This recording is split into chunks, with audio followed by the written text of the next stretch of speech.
In a village where kindness was tested and jealousy grew in silence, two boys were raised under the same roof. One was chosen by faith and the other by blood. They ate from the same plate, slept under the same roof, called the same man father. But when love came, only one of them understood what it truly meant. And by the time the truth revealed itself, one home was filled with laughter and the other you'll find out if you continue watching. Hello Fays, welcome back to Tales Africa. Please do well to hit the like button while you're watching this and subscribe to this YouTube channel for more interesting Tales. And please don't forget to tell us in the comments where you are watching from. Now let's get right into the story. The wind may blow and the drums may sound, but the deepest roots are never found. A golden house with an empty floor, while love is knocking at the humble door. It is not the size, it is the spirit in the seed. The patient farmer gets the fruit he needs. Let the world mock the stream while the river runs dry. Truth is the sun that will never lie. Now, in the quiet farming community of Alafin, surrounded by tall palm trees and the gentle hum of river winds, there lived a man named Bamidele. He was known across the land as a hard-working palm wine tapper. He was honest, disciplined, and kind-hearted. One quiet afternoon, as the sun dipped low and painted the sky in orange and gold, Bamidele was atop a tall palm tree, carefully tapping wine, when a sound pierced the stillness of the day. A scream. It was sharp, urgent, and filled with pain. It came from the direction of the river. Descending with the speed of a squirrel, he rushed towards the sound. Pushing through thick bushes and uneven paths, he arrived at the riverbank, and what he saw stopped him in his tracks. A woman lay there, alone, struggling through childbirth. No one else in sight, no help, no family, no support. Bamidele sprang into action, doing what little he could, guided only by instinct and compassion. Moments later, a baby's cry filled the air. But as life entered the world, another left. With her final breath, the woman held Bamidele's hand weakly. "Please," she whispered, "take care of him." And just like that, she was gone. Bamidele stood there, the newborn in his arms, the weight of a promise settling heavily on his heart. He took the child home. When he returned home, his wife Abeni, who was herself heavy with child, a woman of golden heart, did not complain. She listened carefully as he explained everything.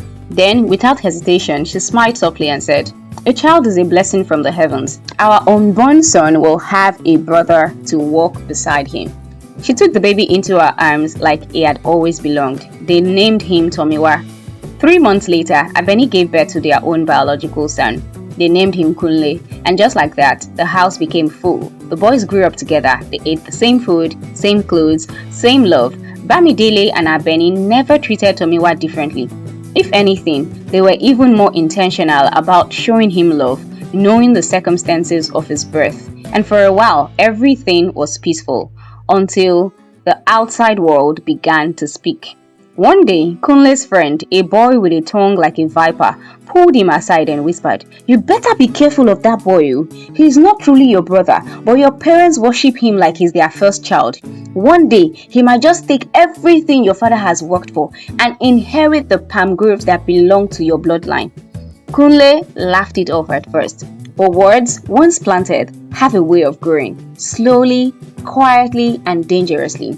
Kunle began to observe more, to compare, to question, and before long, love turned into resentment. Kunle began to pick on Tomiwa, small insult at first, then louder ones, then deliberate attempt to embarrass him. Their parents corrected him many times. Kindness, Bamidele would say, is the greatest strength a man can have. But Kunle no longer listened, and Tomiwa endured it all in silence. One morning, while Tomiwa was bathing in the shared bathroom away from their hut, Kunle crept up to steal his clothes and run off. Then he saw his brother's physical stature. He burst into cruel laughter. "Is this the man my father treats as an equal?" Kunle jeered. "You carry the staff of a child, Tomiwa. In this house, let the whole world know who is the master and who is the servant." Tomiwa bowed his head in shame. But the humiliation did not end there. Kunle told his friends, and soon the entire village knew of Tomiwa's supposed deficiency. And just like that, Tomiwa became a subject of ridicule. In Alafin-Odo, nothing stayed hidden. Still, life moved on. And then, love came. Tomiwa found himself drawn to a young woman named Kemi, the fairest woman in Alafin-Odo, known for her beauty and pride. Following his father's advice, he approached her on her way to the stream. But Kunle, who had been listening to him tell their father about his new love interest, and the father teaching him how to approach a woman, met with Kemi first and poisoned her mind with mockery. Tomiwa approached Kemi on her way to the stream and started telling her about how much he liked her and had watched her for a while. When he spoke of marriage, Kemi laughed so loudly the washerwomen stopped their work. "So tell me, how do you intend to satisfy me?" she said. "With that tiny rod of yours that your brother told me about. Please go back to where you came from and find a toy to play with." The women at the stream laughed loudly, but one woman didn't. Her name was Yetunde, a woman known for her beauty, humility, and wisdom. She stopped them immediately. "That is enough! Mockery is not strength." She turned to Tomiwa. "Pay no mind to a woman who measures a man by his shadow rather than his soul," she said softly. That moment changed everything. Days later, Tomiwa found Yetunde in the market and thanked her. From that simple gratitude, something began to grow. He started helping her with her trade. She admired his strength. He found peace in her presence. And over the coming months, while Kunle and Kemi bonded over their shared cruelty, Tomiwa and Yetunde found a love that was built on the steady soil of respect.